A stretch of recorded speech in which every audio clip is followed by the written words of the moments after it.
जय श्री राम दोस्तों, आपका हमारे भक्ति चैनल में हार्दिक स्वागत है। यहाँ आपको भजन, कथा, आरती और प्रभु के दिव्य संदेश सुनने और सीखने को मिलेंगे। अगर आप पहली बार आए हैं तो चैनल को सब्सक्राइब करें और घंटी का बटन जरूर दबाएं ताकि हर नई भक्ति वीडियो सबसे पहले आप तक पहुंचे। हल षष्ठी व्रत कथा। बहुत समय पहले द्वारका में भगवान श्री कृष्ण के समय की बात है। भगवान कृष्ण के बड़े भाई बलराम जी को हल चलाना और खेती करना बहुत प्रिय था। इसलिए उनका नाम हलधर और सस्यपति खेतों के स्वामी पड़ा। एक दिन भाद्रपद मास के कृष्ण पक्ष की षष्ठी तिथि को बलराम जी हल लेकर खेत में गए। हल चलाते चलाते उन्होंने खेत में लगे धान और गेहूं के पौधों को उखाड़ लिया और खाने लगे। यह देखकर गांव वालों ने कहा, प्रभु, आज षष्ठी माता का व्रत है। इस दिन हल से जोता हुआ अनाज और उससे बनी चीजें नहीं खाई जाती। बलराम जी ने हंसकर कहा, आज से ही इस दिन हल से जुड़ी चीजों को छोड़कर व्रत करने की परंपरा रहेगी।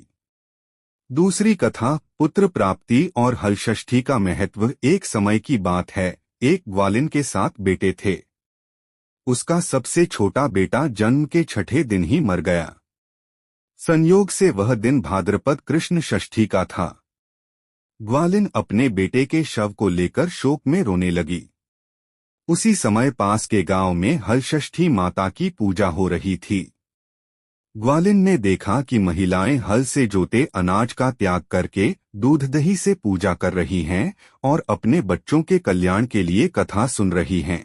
ग्वालिन ने मन में सोचा, काश मैंने भी षष्ठी माता का व्रत किया होता तो मेरा बेटा जीवित रहता।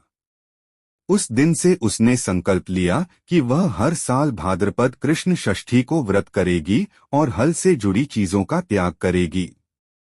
कहते हैं कि अगले वर्ष माता षष्ठी की कृपा से उसे फिर पुत्र रत्न की प्राप्ति हुई और वह बालक दीर्घायु हुआ। व्रत के नियम। इस दिन हल से जुते खेत का अनाज, दही से मथी छाछ, हरी सब्जी आदि नहीं खाए जाते। पूजा में दूध, दही, गुड़, चने की दाल और फल अर्पित किए जाते हैं। महिलाएं कथा सुनकर माता षष्ठी और भगवान बलराम की आराधना करती हैं।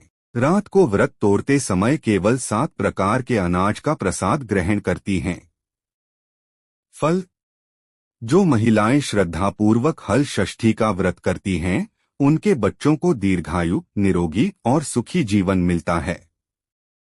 माता षष्ठी को संतान की रक्षक देवी माना जाता है और बलराम जी की कृपा से घर परिवार में सुख समृद्धि आती है।